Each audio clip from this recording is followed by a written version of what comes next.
አሸናፊው ጋዜጠኛ አንዋር ጀማል ዋን ኢሳን ረገሁፍ አካ አብዲን ቀምኒ ኑቲ ማቲ ሙጣቆራው ሚርጋን አገር ባርሲሳታቱዩ akkam jirtu video biratiin walitti deebinee jirra akkuma isin dura baratame video itti bohara irraa barannu akkasumas waa'ee gaazexeessaa Anwar Jamal waan haaraa qabadhee dhufee jira hanga dhumaatitti nafaana tura namoonni yeroo jalqabaatiif gara chaanaalii kanaatti dhuftan subscribe godhuun maatii chaanaalii kanaa ta'a like godhaa isiniif salphaadha na baay'ee na fayyada yaada keessan yaada qabdan kamiyyuu comment irratti na barreessaa gara videotti maayinni kaleessas mucettiin kun nutti kaate irra kaane raftee itti fakkaata balatu Adi bergabaa kasta.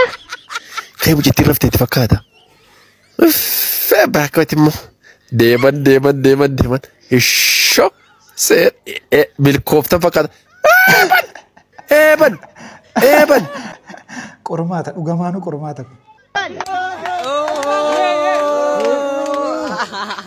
Bayrari kuma kodam boogabde kuma emmi milena boogabde bayrari video kana irratti an yaada tokko iyyuu hin kennu mee isin maal jettan waan kana irratti yaada keessan na barreessa ejji budaa isinin argin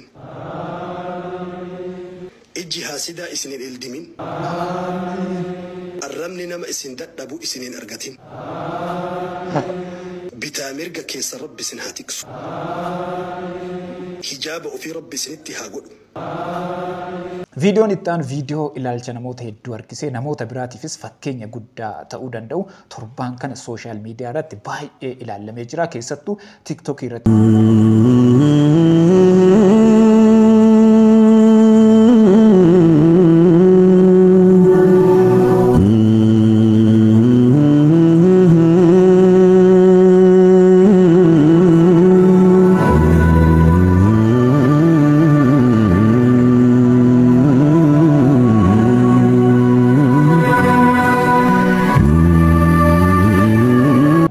tifis fakkeenya guddaa ta'uu danda'a waan gaarii akkana yoo hojjetan waan baay'ee namatti tolu lammii gooftaa ko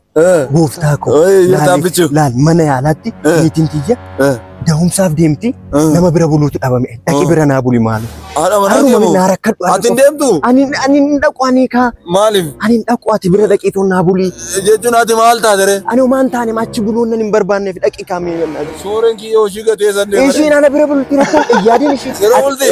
ati ishii bira bulu Ishiin gargaara. dhaqi gargaari dhaqi adaraa ishii badhaasni miidiyaa yookiin miidiyaa awwaard ogeeyyii miidiyaalee Itoophiyaa keessatti hojjetaniif yeroo jalqabaatiif beekamtii kennee jira.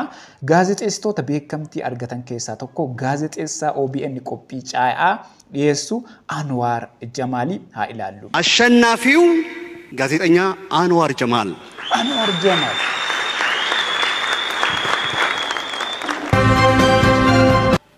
በዚህ የዓመቱ ምርጥ ጋዜጠኛ ዘርፍ አሸናፊው ጋዜጠኛ አንዋር ጀማል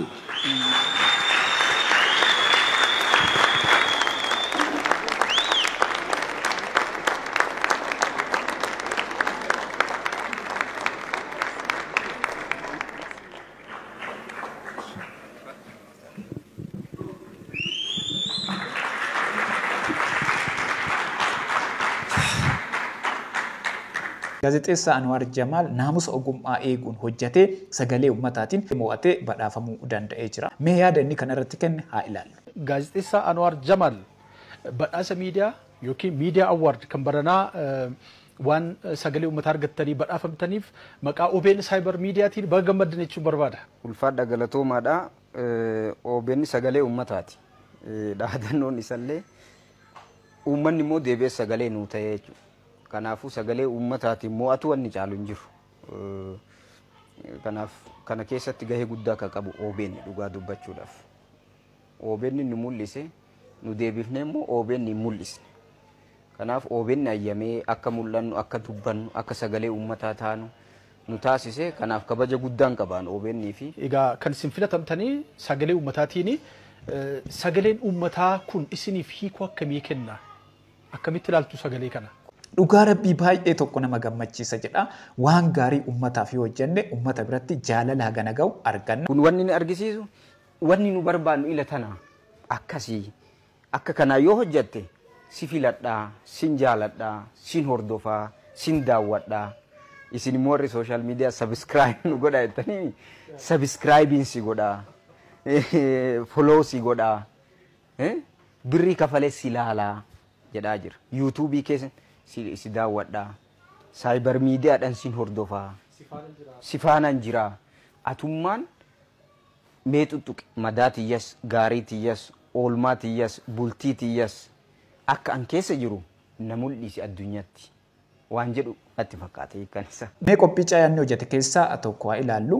Dhugaa uummata keenya Rabbi haa baasu jedha. Faayidaadhaan qaamoleen achi jiran, qaamoleen nageenyas, qaamoleen bulchiinsas mallaqaan sossobamanii namoonni kun jiraachuufu yaada nuu kennuufu boru waan isaanirra gahuuf akka abdiin qabne nutti himaati rakkoo isaanirra gahuuf.